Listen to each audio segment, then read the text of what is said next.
homes and businesses. It'll be Houston versus Florida going for the men's college basketball title tonight. CBS's Steve Kathan. The University of Florida is gunning for its third NCAA basketball title. The school won back-to-back in 2006 and 2007. Coach Todd Golden knows the game is going to be tough. Houston is an amazing team, and they deserve this opportunity. Obviously, they're going to have some great momentum. Dow now down 1,062. This is CBS News. Think O'Reilly Auto Parts for all your car care needs. Get the parts and service you need fast from the professional parts people at O'Reilly Auto Parts. How can you free your team from time-consuming office tasks? Amazon Business. Smart business buying tools enable buyers to find and purchase items fast so they can focus on strategy and growth. Free up your team and focus on your future. Learn more at amazonbusiness.com.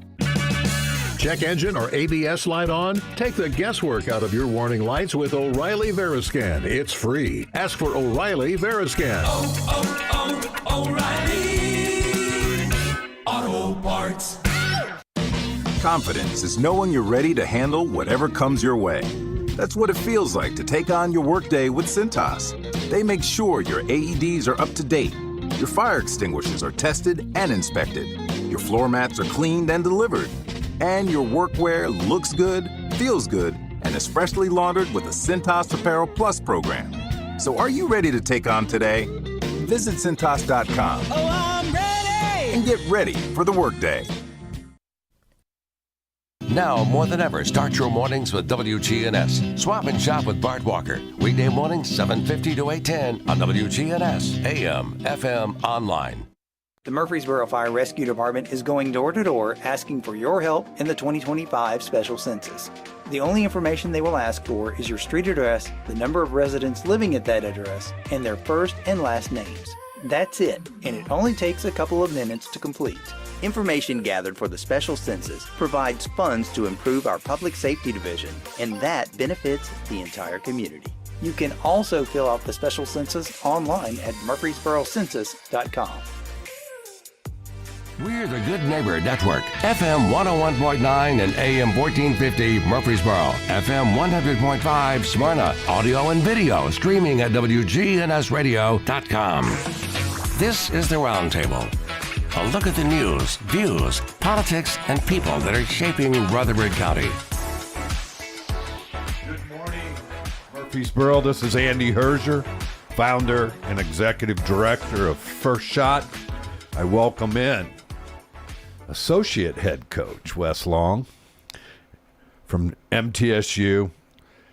Wes and I have kind of gotten to know each other over the last couple of years. I regret not doing it the first four, Wes. And for one reason, I'm going to tell the audience. He's another brother in Christ that I should have been more supportive of. I get to say that on air. I love your love of Jesus and your love of your family. A man that doesn't go to the Final Four, that is a basketball coach, because he'd rather spend time with his family, tells an awful lot about you. So, again, welcome in. Thanks, Andy. Appreciate it. And you know, easy. We should do better as men who believe in Christ and his gospel of loving each other earlier. I sat in church yesterday and heard a great sermon about that. And when you get to the end of your life, is it your possessions? Is it your properties? Is it your bank account? Or is it the people that you impacted? And that's what the whole sermon series was about. And wouldn't hear that at the Final Four. Don't say I don't ever go, but the last few times I've been, I'll go if there's a compelling reason. Last year, if Clemson had made the Final Four, I was going to go watch my alma mater, but they came up one game short. But the last few times I've been, since I've had this gaggle of kids with my wife, I've sat, sitting there at a bar drinking a beer with a friend, and all I do is wonder, why am I sitting here? Why am I not home? So it's a good 4 or 5 days where everybody else is out there gallivanting around to really reconnect after the season with my wife and kids. Well, again, let's talk a little bit about your background. You grew up in Greenville, South Carolina, Malden, South Carolina. Yep. Malden High School. Again, I had a short, brief time in Simpsonville. Yeah. one year before I got hired back into coaching at UNC Asheville. Yep. So you're at Malden High School. What era and who was playing? Because there was a famous guy from Malden High School. Were you before him, with him, or after him? After him. My brother was with him. Kevin Garnett, KG, the big ticket. I don't know. He's got all kinds of names, but we knew him as Kevin because, honestly, my brother and oldest brother and him are the same age, and started playing ball together in middle school. His little sister Ashley was in my grade. We were classmates. She wasn't any good at basketball, but it's funny. I can actually remember a time, Andy, where Kevin really wasn't good at basketball either, but it was obviously because of a growth spurt. He was probably 7th grade, 8th grade. I think I was 3 years behind Kevin in school, 3 or 4. But I was around him because my dad was a coach at the high school, and then my brother was his age, and he was in 7th or 8th grade, probably just 6'7", 6'8", all arms and legs, zero coordination, and people who knew the sport or knew sports knew why he was uncoordinated. But I remember a lot of people thinking, why do people think this guy is going to be this great basketball player? But people who knew pretty quickly that I don't remember if it was his 9th grade or 10th grade year, Andy, but Cliff Ellis was the coach at Clemson at the time, which was an hour from from Malden, and Cliff came to watch this guy creating all this buzz, and he left at halftime, and he said, "He's awesome. I'll never coach him because he'll never play college basketball." And he left, and he was right. It's amazing that again, growing up around such great athletes, but you remember what I remember most on Saturday mornings being in Simpsonville? If you got out on the road, there was a sea of orange going one way and then a sea of garnet and black going the other way. Oh, yeah. And every Saturday. And I didn't quite get it because I went to UNC Asheville that didn't have football. Right. So, it's hard to explain that to someone who doesn't understand what college football in the South means, and that Clemson.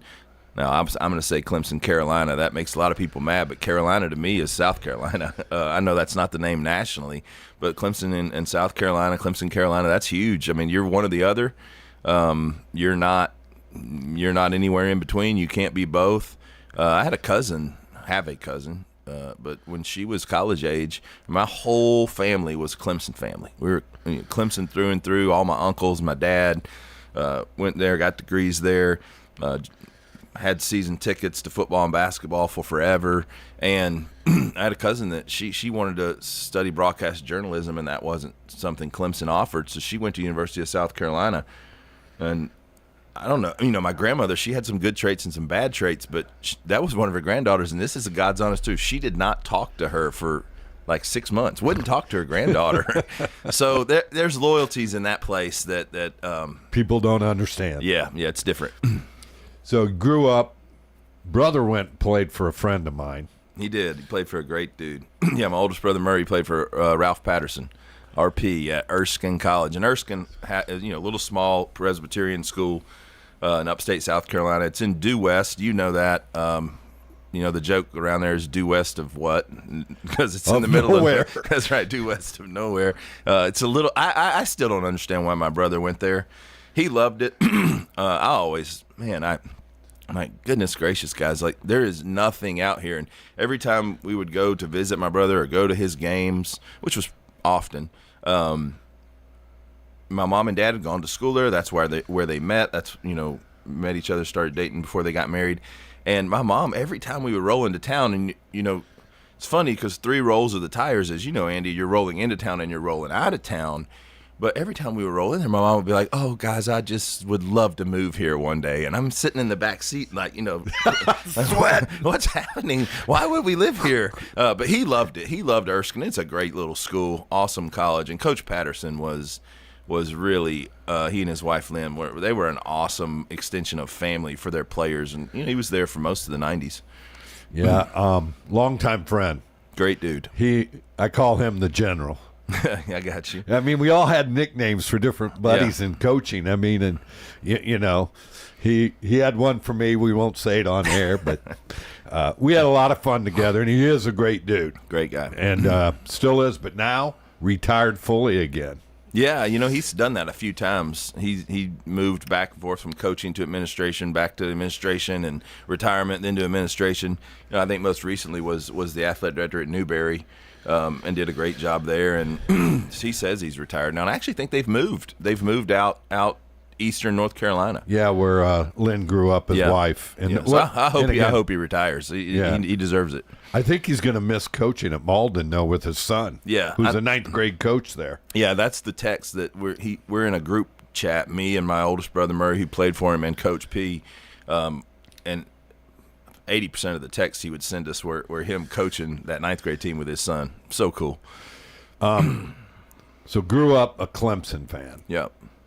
So it was an obvious choice for you. Talk about your 4-year Clemson experience, what it meant to you. Yeah, and how it jump-started you to get into coaching. Yeah, you know, some good and bad. I think that – so there was the Kevin Garnett thing going on. I'm in middle school. He's the best high school player in the country. They're selling tickets, and we can talk about this later if you want to, but it's really funny. They sold tickets to stand in the hallway and not to see the game. The back hallway of the gym didn't have windows to the gym. But the school sold tickets to stand and listen. It was crazy. But being in that, and then at the time, Rick Barnes was the head coach at Clemson. When I was in my high school years, Rick Barnes was the head coach at Clemson, and he had, you know, he's mellowed in his older age. He had a lot of fire to him at that time, 30 years ago, and he wanted to take on Dean Smith, and he did. He did. And you know. But Clemson basketball needed that. Clemson was a football school, and you know, I think basketball was kind of just the placeholder between the end of football and spring football. And Barnes came in and ignited the passion in the fan base for basketball. Had Clemson all the way to number 2 in the country at one point, ranked number 2 in the country. And my mom and dad had bought season tickets and were letting me and my buddy drive to games now, just, you know, an hour up the road. So I was 15 and 16 going to the games. So those two things were going on at the same time, and that confluence of events like really drove me. Like, I want to be here, I want to do this, and I was, you know, okay at basketball. I was decent enough that they started, I say, recruiting me as a what we now call a preferred walk-on, but you know, I'm not sure. It was probably, you know, hey, this kid has some cool family connections that maybe can help us, and he's decent enough not to screw practice up. Now that I look back, I didn't realize that at the time, but I think that's probably what it was then. In between, you know, at the end of my senior year, the spring of my senior year, so Coach Barnes and his staff had done that, and then right at the end of my senior year, he left to take the Texas job, and you know, I'm sure that the guy who might be the preferred walk-on is way down the list of priorities for the new coach. The new coach was Larry Shiat, who had been Coach Barnes' assistant, but had gone to Wyoming, and then they hired him back. And anyway, it was just a lot of jumbleness. So I spent a year kind of prepping at a prep school, and then the next year went to Clemson. Was recruited by a lot of Division II schools, a few low major Division I's, and had I wanted to play, you know, like really contribute and be a major contributor, I should have and would have done that. But I wanted to go to Clemson. Like that was my dream. I wanted to go to Clemson. Now, the bad part of it is once I got there, I'd probably romanticized what the experience was going to be like in my mind, well beyond what the experience actually is in a lot of ways. And that was no one's fault at Clemson that it didn't measure up to the idea I had in my mind. You know, I thought it was going to be this Hollywood movie. And there were some awesome things. I mean, I loved the opportunity to put that jersey on. It was a dream of a lifetime to do that and be put that paw on your chest and run out of that tunnel and travel around the country and play for Clemson. It was great. At the same time, you know, you think it's this Pollyanna type movie, and you don't know all the stuff you don't know. For my coaching career, that was helpful. You know, I entered coaching 4 years later with eyes wide open and mind full of, the goods and the bads, the gives and the takes of what college basketball actually is. So share then. Yeah. You have a perspective. Like, I played at UNC Asheville NEIA. That was going Division II to Division I. That was the plan when I was in school, start of it. There's good and bads. Oh, yeah. Right? Of playing, I think, at any level, any school. Yeah. Most of it has to do with, to me, the coaching staff. Not so much the environment of the school. The environment of school didn't really affect me. Basketball did. Right. So talk about your experience. Yeah, I mean, when you kind of lay it up next to what these guys that we coach nowadays are experiencing, I don't think it's comparable because the whole entire industry's changed. Somebody was saying the other day, like, how has coaching changed? And I kind of facetiously laughed. Coaching, that's not what I do anymore, because it's so different. It's very, very different. It's almost like a different profession, even from what it was 3 years ago, maybe. But I think that, there's love of the game, Andy, and then there's love of the game, like capital OF.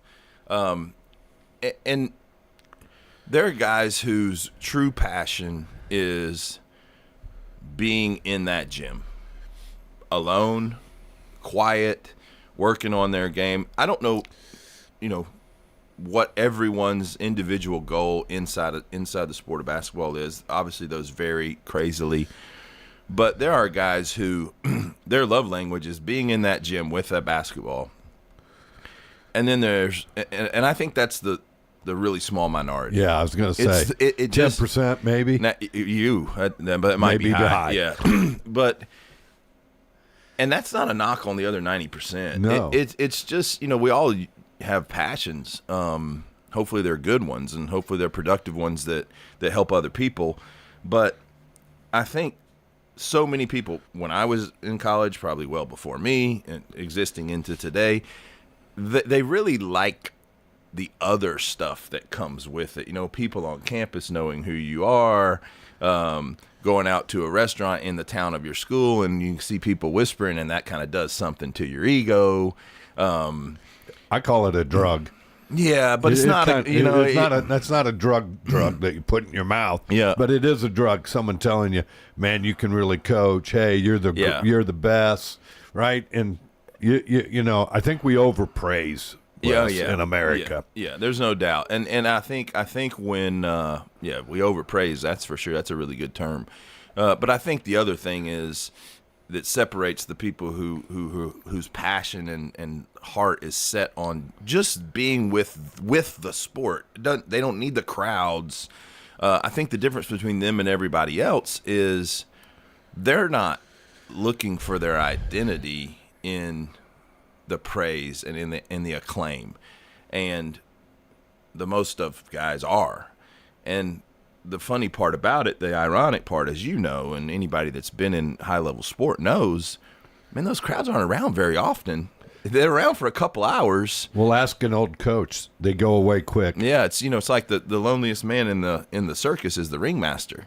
He's out there in the lights and the smoke and the fanfare, and then he goes back to the bus or wherever, and there isn't anybody. And I think that's the part that you don't ever – I know I didn't ever think about as a teenager. I would be on the road in some – we played at Purdue one time in the Big Ten ACC Challenge, and Purdue wasn't what Purdue is now, and Clemson wasn't what Clemson is now in basketball, either one of them. And so it's, some nondescript Thursday night in December, or maybe I think it was a Saturday. The game was on a Saturday, but it's a nondescript Friday night in Lafayette, Indiana. Now I'm sure the people that went to school there at the time were having a good time, but I remember thinking, man, all of my buddies are back in Clemson, living this college life. There was this cool party. There was this tomorrow, and I'm in this, Holiday Inn in Lafayette, Indiana. But if I'd been honest with my 19-year-old self or 20-year-old self back at the time, like, I was one of those 90% guys. I didn't love I wasn't wildly in love with with basketball. And so it can, when the crowd's gone and you don't truly love that beyond the acclaim that it brings to you, then it's not romantic. It's not fun. I look at it, and I look at the guys I played with. We had, in the 4 years, we had 2 guys that slept in the gym. Yeah. The rest of us punched a clock. Yep. We might have shot a couple extra times a week. Yep. But it goes back to, again, I was in love with the strategic part. Sure. Of the game, Wes. And sometimes people are in love with the camaraderie of a team, which is great. So I would ask the questions, why? And I'd even sometimes, because the assistant coaches would be out on the road, Jerry Green would say, "You're helping me coach tonight." Yeah. So he already knew that I had a love of how the game worked. Yeah. And he talked me out of coaching, yeah. And then he hired me back into it. No, that's funny. Right? Yeah. So yeah, it's crazy how it works. But it's what you said. I wasn't in love with getting better as a basketball player. Yeah, and it's not a sin. It's just I think it separates the greats. And back to KG. I mean, Kevin was I never, still haven't, and I don't think I ever will. I think if I coach basketball for another quarter century, I don't think I'll run into anybody like this. That dude would be up in the morning all the time, regardless of the weather, and he would at 6:30 or 7 in the morning. School started at Malden at 8:30, and he'd go to the park at 6:30 or 7 in the morning, bouncing the ball down the sidewalk about a half mile from his house to the park. There weren't all these indoor places now, and there weren't workout coaches, and that didn't exist. And he would play ball, you can imagine, at 7 a.m. by himself before school, walk to school. During basketball season, go to basketball practice, and then after basketball practice, go right back to the park. And if it was out of basketball season, as soon as school got out, right back to the park. My dad's office was in the gym. Right off the gym, in the gym lobby. And when Kevin was in high school, he talked a lot about, I started at the beginning having to run him out of the gym all the time, like during class. He's all of a sudden, you look out there's Kevin again. He's in the gym. And I would run him out. And he said, after a little bit of time, I figured I'm not going to run that boy out anymore because I see what it is to him. And he wasn't like the kid of, oh, isn't that sweet that little boy loves basketball. It was, there's a real thing. But I think, that separates the greats. It separates the ones that you really, really enjoy coaching. It doesn't mean it's the only kind, because it's not fair to plant that on everybody. Because there's, like you said, there's other guys that just love the camaraderie of a team. They love being part of something bigger than themselves. They love contributing to that. They love being, having a group to belong to. And then, all that stuff goes into good teams, the ingredients of good teams. So you get hired into coaching where? So I went to Queens University of Charlotte, was my first job. GA, didn't know the guy, Brian Good. He played at Wisconsin, and Brian was from Indiana, played at Wisconsin. I graduated from Clemson. Queens was making a coaching change at that point. Bart Lundy had left to go to High Point, and I knew 2 of the 3 finalists. I'm just 23-year-old fresh college grad, probably can't bring anything to the table, but I knew 2 of the 3 finalists, and they both said, if I get the job, I'll hire you as my GA. I have 1 GA spot. They didn't. Neither one of them got the job, and so I didn't know Brian Good from Adam. And so I'm at the beach on July the 4th, had graduated college 2 months earlier, didn't have a job, was working hard trying to get one, but that's easier said than done, even then. And so I'm at the beach with my buddies, and a guy that was the assistant coach at Fork Union Military that I'd gotten to know well called me and just checking in, because they had talked to me about coming there and being, some... Was Fletcher Everett still there? Or had moved on. He was there. No, he was the head coach. And so they talked about giving me like some little low level, low paying something, which I was going to do. But he just said, like, what happened with Queens? I know you had a chance at Queens. I said, well, they hired some guy from Indiana or Wisconsin. I don't know him. So I just kind of let it go by the wayside. He said, well, you should call him. I heard that he's bringing another kind of Midwesterner down as his assistant.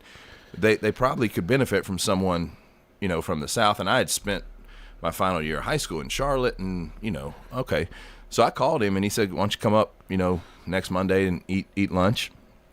And we did, and rest is history. The rest is history, yeah. But he hired me. Brian hired me. He's a great coach. He's the head coach at Wingate. He is still my biggest basketball influence. Just a tremendous, tremendous coach.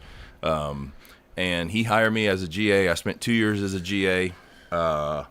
I went to El Salvador for a mission trip in the late spring of 2006, and I left as a GA, thought I would come back as a GA for my third year to finish my MBA. I was getting my master's in business. And when I got back from El Salvador, he had already hired me to be the assistant coach without ever talking to me, the full-time assistant coach. So I did that for 2 more years, and then Queens hired me as the head coach at 27. He left to take the Wingate job, and Queens hired me as the head coach at 27, and did that for 5 years, and that was kind of the jumping off point. And we'll talk about that when we come back from our first break.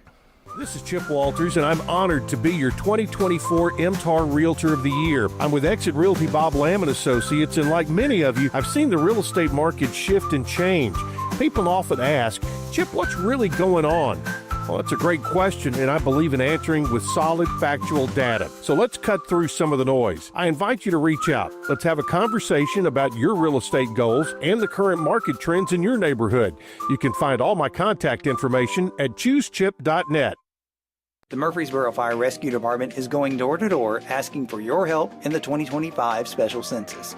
The only information they will ask for is your street address, the number of residents living at that address, and their first and last names. That's it, and it only takes a couple of minutes to complete. Information gathered for the special census provides funds to improve our public safety division, and that benefits the entire community. You can also fill out the special census online at murfreesborocensus.com. Starting with one store in 1978, Boot Barn has become the largest Western and workwear retailer in the nation. Supporting those who feed, build, and protect America, we offer the largest selection of cowboy boots, work boots, Western wear, workwear, and outdoor gear. With over 500,000 pairs of boots and thousands of top-quality jeans and clothing, it's an honor to support the people who make our country so great. Boot Barn. Keep West. I am Charlotte Gardner. I've lived at Adams Place for 3 years.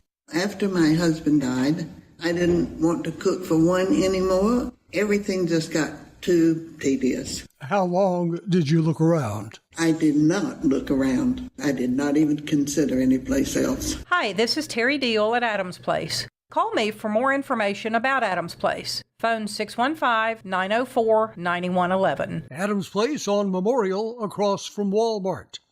This is Good Neighbor Events with Bart Walker. Brought to you by the law offices of John Day and AmeriCare Pest Control. This is a paid legal ad. Hi, this is John Day of the law offices of John Day. For more than 30 years, my team and I have worked hard to help injured people throughout Middle Tennessee. Over that time, we've helped thousands of people get the legal help they need when they've needed it the most. And if we're not able to help or aren't the right lawyer for you, we'll do the best to point you in the right direction. If you've been injured, call the law offices of John Day for a free consultation. And remember, there's no fee unless we win your case. Now, WGNS Good Neighbor Events. It's a big weekend ahead. Adventures in Agriculture is this Saturday from 10 in the morning until 2 in the afternoon. It's free and over at the Lane Agri Park. Live animal exhibits, food displays, and more. And the admission is free. They're also accepting canned food donations for the Rutherford County Food Bank. Again, the Adventures in Agriculture is this Saturday from 10 in the morning until 2 in the afternoon at the Lane Agri Park. And the musical Oklahoma wraps up this weekend at the Arts Center of Cannon County in neighboring Woodbury. There are some Easter activities this Saturday. One is the Bunny Brunch. It's at the Blackman United Methodist Church. That's on Manson Pike. And something else you'll enjoy this Saturday, an Easter egg hunt and pictures at the Farmers Co-op. So hop on over to the Farmers Co-op between 10 o'clock Saturday morning and 1 in the afternoon. That's the egg hunt at the Co-op this Saturday. And for now, those are WGNS Good Neighbor events. Rutherford weather. Skies become mostly sunny here this afternoon with a high in the upper 50s. Tonight, partly cloudy, a low near 33. Tuesday, sunshine high 54 degrees. I'm meteorologist Jennifer Wojcicki on News Radio WGNS. Currently, it's 42. Broadcasting from the Middle Tennessee Electric Studios, MTE Sharing Change has now donated more than $11 million to local nonprofits assisting worthy causes in our community. MTE, serving to make life better since 1936. This is the Roundtable from News Radio WGNS on FM 101.9 and AM 1450 Murfreesboro, FM 100.5 Smyrna. Listen and watch at wgnsradio.com. Welcome back into WGNS. I'm Andy Herzier, founder and executive director of First Shot. Last chance. We're one week away from closing down our sales. We have one table left to sell for Dr. J on April 27th, starting at 5:45. You'll be out of the PCA gym by 8 o'clock, and it'll be a great night of fellowship. And the next day, we have 2 spots left in our golf tournament. If you would, give me a call if you'd want to sponsor any and all at 615-631-5312. I welcome back in Wes Long. And I'm going to tell you this before you get off the air, we're going to do this again. Because we are no way going to get through all of this. Yeah. But, Wes, you're at Queens. You're 27. Yeah. Let's just be honest. That's young to take over any head coaching spot. So what were the difficulties and what were some of the successes you had? So I think I've told Coach McKillop this, but I worked a lot of camps in college. His was my favorite because he did 2 things. I'm talking about Bob McKillop at Davidson College. Now his son Matt's the coach now, today, but Coach McKillop ran the best camp. Like he was actually, unlike most guys that are just interested in raising money. Yeah, some camp money. I was about to say, you can tell it like it is. Yeah, Coach McKillop cared about it being a high quality camp. You could tell in every single thing that he did. He'd walk around, and if a camp worker, counselor, whatever was ever sitting down, he'd in a very polite way, but firm. Hey, son, we don't sit down at my camp. You're here to help these kids get better. And he said that to me one time. I'll never forget that. I think that's because he was a high school coach. Oh, yeah. And understood it. And he just cared about the game. You talk to a guy that loves the game. Like, Coach McKillop loves the game to today. And Matt and I were same age and played against each other and with each other in Charlotte. And so I'd gotten to know him well and know Coach through him. Worked his camps, all right. And so fast forward, and he's been more influential in the start of my career than anybody as far as helping me get in the door and prepare to get a job. He was awesome for me and had no reason to be other than just being a good person. So I get the job at Queens, and honestly, I've said this to him before, but I'll say it here. I really tried to just mimic some of his values and stuff that he ran his Davidson program on because I thought they were so good. I really did. That's the best thing I did as a young coach was study Bob McKillop. He allowed me to go to his practices. This is even before I got the head coaching job at Queens. I read everything I could. I read every article about him. I watched every interview I could. It wasn't my hero, but I had and still have like the highest level of respect for how he operated. And so I tried to emulate him in a lot of ways. But, ego is a dangerous thing. And Andy, you just don't know what you don't know. I think I thought that I was probably this young hotshot. Now, when young guys come to me about career advice, which tells you I'm getting older, and that happens a lot now, what I find myself talking about, you never wish failure on people or yourself for sure, but the best thing that ever happened to me was my first year as the head coach at Queens. We went 7-21. It's the best thing that ever happened to me, because you're smiled upon. You hit the lottery. You get that first job. I was making $35,000 as a Division II head coach and in a 800-seat gym, and I thought it was Cameron Indoor Stadium and a $10 million job. Thank God it wasn't, because they would have run me out of there really fast if it was. Because your ego is much bigger than your competency. It just is, and mine was. And we went 7-21, and it was the best. It was the best thing, because I fell in love with the prep after that. I fell in love with the work. I fell in love with really evaluating kids, not just surface level evaluations, like really diving in deep and evaluating kids as players and as people, really preparing for games, honing my craft on message delivery and practice prep and practice organization, all the stuff that makes a good coach. Recruiting pitches, like who am I? How am I going to sell that in an elevator pitch and get people hooked? God's providence is always on time, even if you don't like it. But my aunt, who's a high school coach, and at that time she was a college coach, she would say, Wes, God is allowing you to have this time because I always said, I want to be married, I'm single, I'm living in Charlotte, it's this great city, and I don't have anybody, and she said, he's giving you this time to hone your craft. And I would sit so many nights at my kitchen table in Charlotte by myself and just work on who I was as a basketball coach. I mean, I put a lot of hours into that. I would have never done that had we not lost. Or been married. Yeah, right. What people don't understand is how many hours a basketball coach or a football coach, doesn't matter if you're coaching collegiately or high school, you have a daunting grind. That's right. And so God gave me the time to do that, and he humbled me by, hey, you're going to lose a lot, bud. And then that next year we doubled our wins and finished. We went from 8th to 4th in our league. And then the third year with the same kids, and it was, self-discovery and self-actualization and self-maturity for me at the same time as our team. It's probably, they went hand in hand.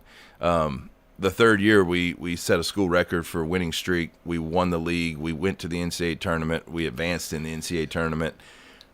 And even though it was just 3 years into my head coaching career, I had I did then. I do now. I can't say it's grown, because I knew then how, I had a deep appreciation for that journey. I see first-time head coaches, whether they're first time at a place like Queens. Well, Queens is Division I now, but whether it's at a place like Queens, kind of, out of the limelight, out of the spotlight, first-time head coach, or a guy who gets his first-time head coaching job on a big stage because of his lineage or whatever. When that guy wins too much the first year, it's never good. It is like the worst thing that can happen to first-time head coaches is you win a lot, and because that ego that you had that's probably already falsely built in all of us, it balloons. It gets bigger. I thought I knew what I was doing, and look at me now. I definitely know what I'm doing, and it's a dangerous thing. That you talk about a drug. Like, you win and you really haven't worked to deserve to win yet, now you got a problem. And so I'm so thankful that God did not make that my path. We lost, and then we got better, and we got better, and we got better, and we got better, and it enabled me to move forward, and it really crafted and it molded my mindset towards the game. It's just never beyond what needs to be done today. It really helped me start living singular days really well. So Queens comes to an end. You go where? I go to Chattanooga. I went to Chattanooga. I was just ready. I watched a lot of Division II coaches who I knew were better than me and had more success than me for a longer period than me. I was watching them try to get involved in these low major Division I jobs, and they just couldn't do it because you get this label put on you, they're a Division II coach or whatever. It's unfair. Still very unfair. Yeah. There's some great coaches. Yeah, some of the best at Division II, Division III, NEIA. Some of the best. I'm now almost great teachers. Oh man, and that's what it's about, and that's what Coach McKillop was. Coach McKillop was just he would tell you, I'm a teacher. That is what I am, and I take my students seriously, and I take my classroom seriously. And his classroom was the court. But yeah, I think 13 years into being in Division I basketball as a coach, I'd still say if you said, hey, give me your top 10, don't ask me because I'm not going to do it right now, but if you said give me your top 10 coaches, teachers, X's and O's, guys, I mean, Andy, 6 or 7 of those top 10 would be from Division II. I mean, there's just some really good coaches because you have to. But so I was watching those guys not be able to get jobs, and I knew my little 31-year-old self wasn't getting them because I didn't have enough lineage. Yeah. Look, I mean, talk about it. I mean, you got to have a big horse to help you get a job. No doubt. That's right. And so I guy I went to college with, Will Wade, got the Chattanooga job. We had known each other, been around each other in the Clemson program. And I just thought, I'm single. I'm 32. Chattanooga's a cool place. It's a good spot to pop in there. Went to Chattanooga, met my wife. That was, people ask me all the time, do you look back and regret leaving a head coaching job? I can't say yes because my whole life changed in the way I wanted it to in Chattanooga when I met Martha. So God took me there, and it was an awesome 2 years. We were good. Wanted to be the coach there when Will left, but didn't get that. And then I went with him to VCU. We were in Richmond for 2 years, had on the floor just 2 unbelievable years. Our first daughter was born there. And then when he left to go to LSU, I just went a different direction. And it was that time in my life. And got with Nick, and I was in Asheville for 9 months, and then he got this job here at Middle, and I've been with him for the last 7 years. So what was your 9 months experience like at UNC Asheville? Because you're talking to an alum. I know. Weird place. But cool. And so that's what I was going to say is my and Martha's experience was almost like a 9-month tourist, which was kind of cool. Like that we were there long enough to find a couple spots that were our spots, but we weren't there long enough to see everything. So we kind of did a lot of new stuff. She always says that was an important time. Before I tell you what she says, that was an important time in our lives. We were on this what felt like rocket ship, Queens to Chat to VCU, and now I got the opportunity probably to go to the SEC, but there's some other things going on that didn't really jive with how I wanted to live my life. And with that said, Asheville from VCU felt like a professional dive off a cliff. It was. Yeah, let's call it what it was. Monetarily, positionally, like career arc, going and like, oh man, and I mean, there's a lot of tears shed about that. But we pulled up. I have an aunt and uncle that lived there in Asheville, and I really took that job, and will always be super thankful for Nick and grateful to Nick for that, because that was a really important time. I took that job to discover where my heart was in the game, and where it was going to be moving forward. Well, we're going to take our last break, and we'll be right back, and we'll finish those thoughts. The Murfreesboro Fire Rescue Department is going door to door asking for your help in the 2025 special census. The only information they will ask for is your street address, the number of residents living at that address, and their first and last names. That's it, and it only takes a couple of minutes to complete. Information gathered for the special census provides funds to improve our public safety division, and that benefits the entire community. You can also fill out the special census online at murfreesborocensus.com. Bring spring to your door with Target Circle 360. Get all you need for Easter hosting, spring get-togethers, and more with unlimited same-day delivery through Target Circle 360. From Easter basket goodies to fresh florals, getting everything the same day is easy. Open the Target app and bring the magic of the season to your door with unlimited same-day delivery through Target Circle 360. Visit target.com/circle or the Target app for more details. Subscription required. Same-day delivery is subject to terms. Applies to orders over $35. With Progressive's collision coverage, my family gets up to $1,000 for vet bills if I'm injured in a car accident. And that makes this Chihuahua really feel like part of the family. What's that? I don't sound like a Chihuahua? Oh, I'm sorry. What exactly am I supposed to sound like? I guess all Chihuahuas are high-strung, riding around in expensive designer purses. Actually, I prefer riding in cars. So I appreciate that my family protects me with Progressive's pet collision coverage. Okay, maybe I am a little high-strung.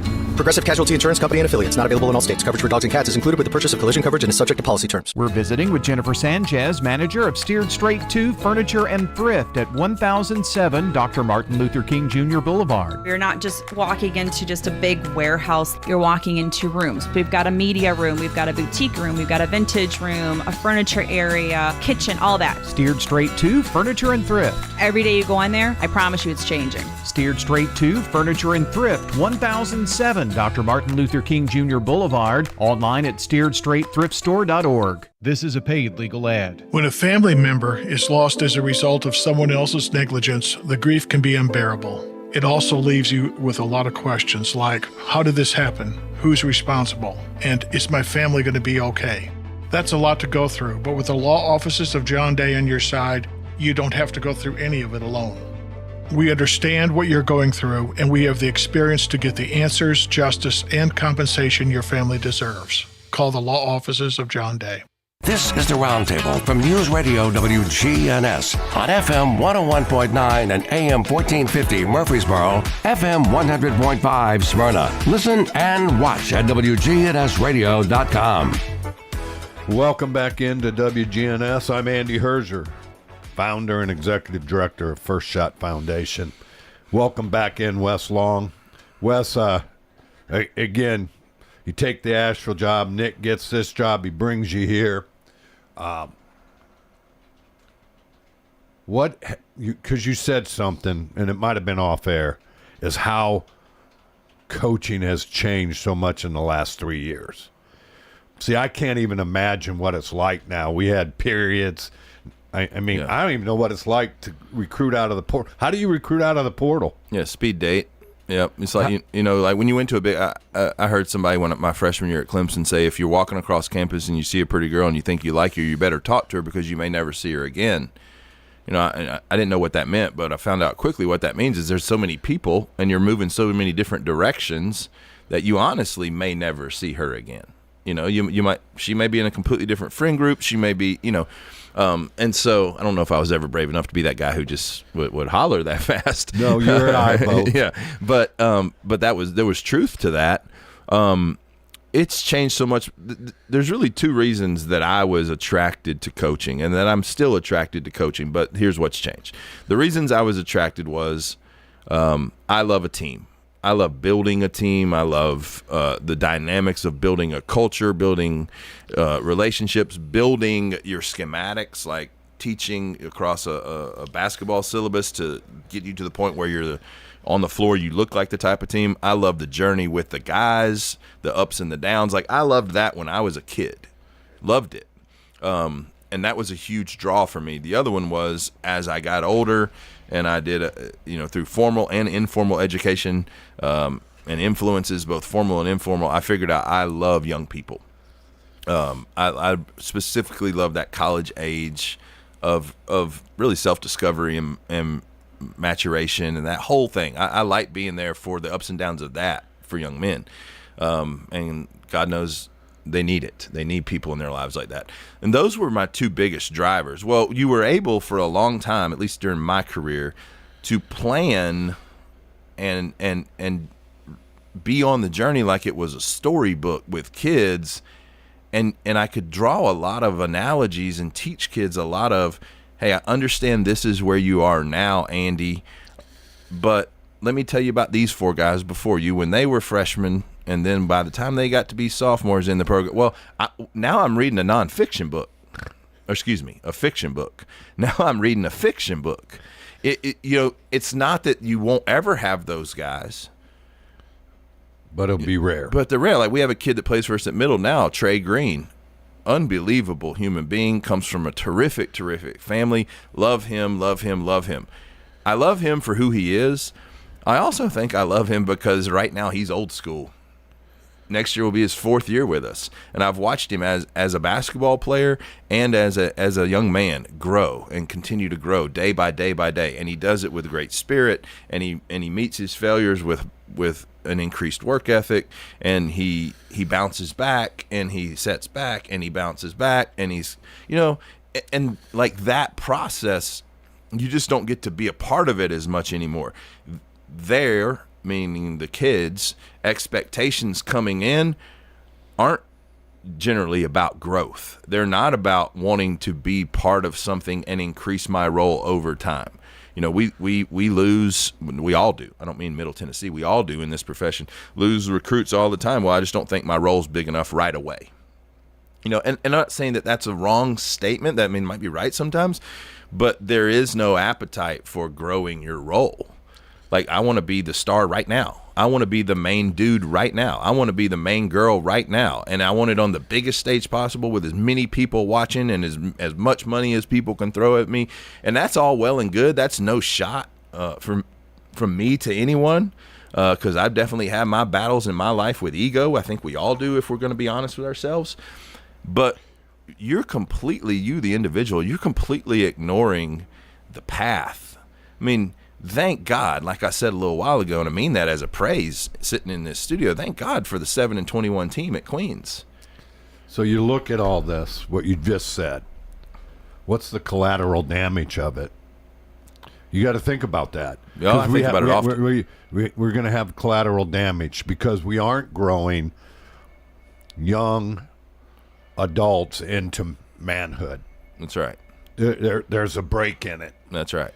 And so yeah. Again, where does it really break down? And coming down the pike, is the collective bargaining going to change it? I'm going to come back here whenever you invite me back. We can talk about it more, but because we need to dedicate an hour to that stuff. But some socio-scientist is going to do a study, and it's going to make them famous. But it's going to take time, because this group that's going through this right now, you need to study them for 15 or 20 years now. I think that's the scary part to me. I think most of us in college basketball, even dead in the middle of it or on the periphery, I think most people are in favor of the players receiving compensation. I am. I'm in favor of the players receiving compensation. I think they should. But it's so obtusely out of control right now that the money's not the issue. It's who are we creating? Like, I was talking to one of our players the other day that just finished his college career. Well, he's finished, but you never know about that now, because everybody sues to try to get extra years of eligibility, because they realize this is the highest paying job that is even they're going to get. Yeah, or even remotely out there for me right now, and for a lot of people that I'll ever get. So I was talking to one of our guys the other day, and I said, I won't call him by name, but he was in my office, great kid, and I said, listen, here's the deal. You've got to get comfortable with two truths. One, if you get a professional basketball job next year, there's about a 99% chance that you're going to make significantly less money at that job than you did here at Middle Tennessee last year. He looked at me kind of sideways. No, it's the truth. And then I said, that's the first truth. And the second truth is there's about a 97% chance that your salary is going to be significantly less than what you made last year here. He said, why would people do me like that? And that question is a microcosm of what we're creating. Why would people do me like that? So you're popping young people out into the world who have an entitlement and an expectation and this idea that they deserve something. And I'm not even mad at the young people, but they deserve something that they don't. That we've given them all this stuff that they haven't had to earn at that level. You can't be so they dumb don't as have even that contract. Right. You can't be so dumb as to say, hey, they haven't earned such and such, because then they look at you sideways and say, what do you mean I haven't earned? No. So I don't say it that way. you haven't earned it to the level that it's being given to you. And that door on the NCAA is going to close for everyone at some point, and you're going to step out into the real world, and there's going to be some $36,000, $32,000 real world job that meets you in the face. And let's go back to the last thing I said in the last segment. We haven't taught them how to grow. This is my role, and if you do this, you can get to your next one, and if you do this, you can get to your next one. We haven't taught them that. So they're going to look that job in the face collectively, a large group of them, and go, that's crazy. I'm not going to do this job. Last year I was making this. And I was only working this long. Right. I mean, it's a mess. And I was getting 3 meals a day. I was getting to travel first class. I mean, it's a real problem. Oh, it's a big problem. And it's a big problem. And I think most of the coaches see it. Yeah. Somebody asked me yesterday, what can you do about it? Or why are more coaches not taking a stand? I said, well, man, I don't know. Maybe somebody, the Tom Izzos, the Matt Painters, the Coach K's, the Jay Wrights, maybe those guys could band together and they have enough power. Maybe, probably not. But it would have to be a group like that. In football, it would have to be the Nick Saban and Kirby Smart and Dabo Swinney. Like, it has to be somebody with power, and even then, I don't know. So really what happens, and I think it happens for those men too, is we're kind of just a cog in the wheel. We're all a cog in this rapidly spinning wheel that, it's a mess, and it's not that they don't deserve pay, and it's not that I'm not glad that, we've evolved some, but we've got to get some structure to it. We have to get some serious structure to it, The portal's broke, right? I mean, that's the biggest piece to me in it. I don't know if the portal's the biggest issue. I think the portal is such a big piece because the portal means money. If the money was structured better, I don't think the portal would have the impact. If the portal is just, no pun intended, the doorway to the money in their eyes, and that's why there's so many kids in the portal. Well, man, I knew this hour was going to fly by. Wes, again, we're going to do this again. Yeah, it'd be great. We haven't even scratched the surface of Wes Long's knowledge. And again, I just want to thank you for coming in. Thanks for having me. Appreciate you. And look forward to Dr. J. It's so cool that you've got him coming. He's a forgotten legend. I think, everybody talks about LeBron, Kobe, Michael. I mean, Dr. J was something else. Yeah, he was doing it before then. Oh, man. So I can't wait for that. The Murfreesboro Fire Rescue Department is going door to door asking for your help in the 2025 special census. The only information they will ask for is your street address, the number of residents living at that address, and their first and last names. That's it, and it only takes a couple of minutes to complete. Information gathered for the special census provides funds to improve our public safety division, and that benefits the entire community. You can also fill out the special census online at murfreesborocensus.com.